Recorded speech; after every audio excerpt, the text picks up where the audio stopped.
Hello, sweet beings. Okay, so this we can all read this, and we can go right on and move along with our lives and go, yeah, I know my brain can do all of this, or my thoughts can create all of this.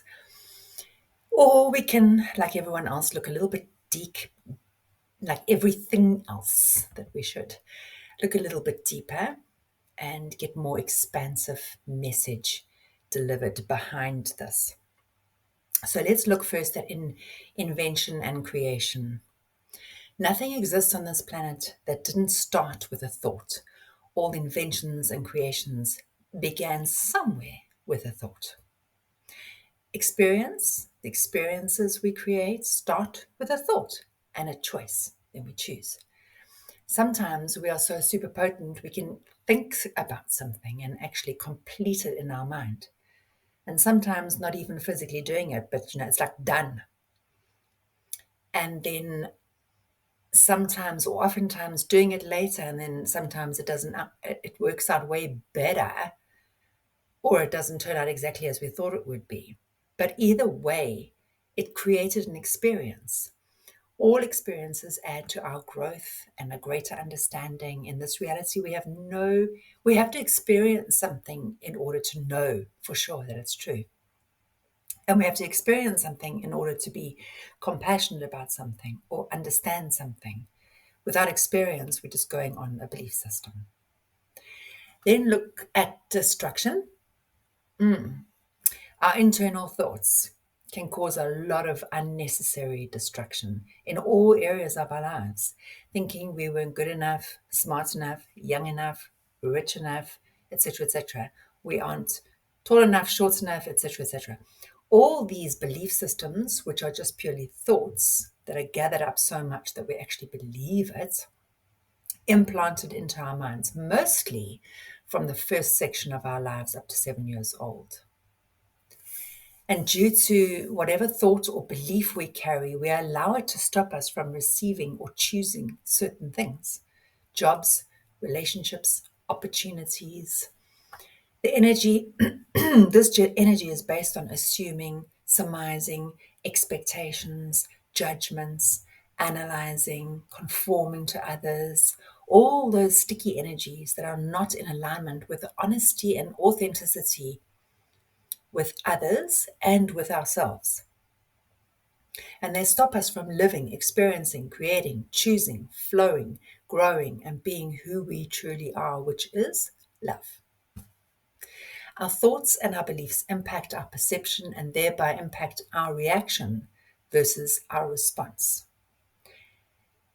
And it's this that will also impact others dramatically, as we already know.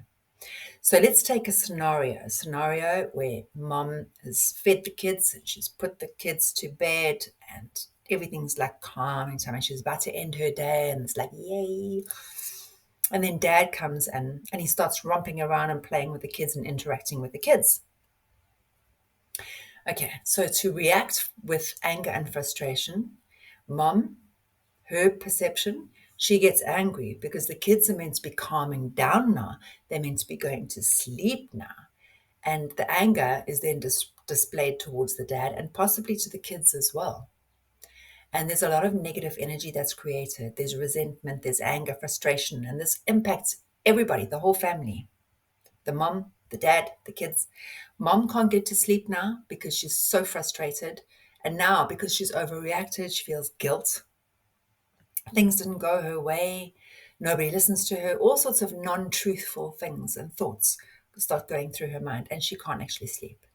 The dad's perspective, he comes out of such a special, fun time with the kids and getting bombarded with this energy of sudden bombardment with it, from the energy of like fun, light-hearted laughter and giggles to this energy of anger and resentment. Energy can change very fast. So he takes all of this on, and maybe he defends himself, or maybe he just ignores it and he goes to bed. Either way, it's a negative energy and it's separating them. From the kids' perspective, they can sense dad is being fun, but they can sense that mom is now angry. So depending on their age and the awareness, they possibly instill that fun is associated with or can cause anger and resentment. They may be scared that they are the cause of all that negative energy. And they worry about mom and why she is so angry.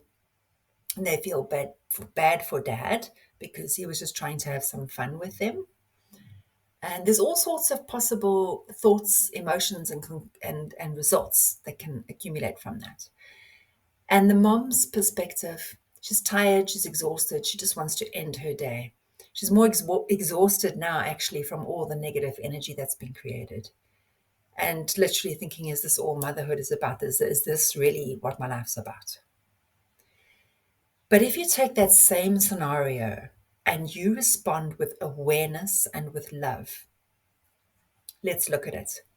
Mom sees what's going on, and her heart is filled with joy and the joy of her family, basically. She is so grateful to have a husband that interacts with her children and is not an absent father or separate father. It puts a smile on her face listening to the kids laugh. And she is so grateful to have the time to herself, to just sit and unwind with all the positive energy flowing through her home and family, changing her energy and everything changing, no matter what the time, because all time is now. No matter what is meant to happen or supposed to go down or supposed to happen. So letting go of the control, just full of love and gratitude and ease and peace, flowing with the energy. Dad's perspective, after a busy day at work, he is so grateful that the kids were still awake and that he could just spend that short spurt amount of time with them, and it fills his heart to make them laugh. And he's created a beautiful high vibe memory, and he knows he will go to sleep that night with a happy family and a full heart. The children's scenario, super grateful for all that mom does for them, even though she gets a bit whiny or moany, and maybe that's a bit serious at times because that's what moms do, right? But so grateful that dad came in and changed all the energy to a high vibe, giggly, fun energy. And with all that joy and all those emotions imprinted in their minds, in their memories, in their hearts, they will sleep so peacefully, knowing that they are loved and cared for, and with a big smile on their face and their hearts full of joy and love. The subconscious mind does not know the difference between what is true and what is false, or what is real and what is not real, what is good or what is bad. It simply just listens to your thoughts, and then your thoughts create your beliefs. So it just listens to that. And this is the one of the biggest advantages of living a conscious life. Living with awareness and not letting the mind keep sabotaging you. Choosing to be in every moment the greatest version of yourself. Love, peace, gratitude, and joy. That is you. That is who you be in your normal state. So it's about focusing on who you be, not what you have to do, what should be done, how things should go down, and how things should be done. It's about feeling good, what makes you feel good. And as you feel good, so you make others feel good. And who doesn't want to just simply feel good and not make everything mean so muchery? I thank all of you so much for listening. I see you, I hear you, I value you, and until next time, bless you all.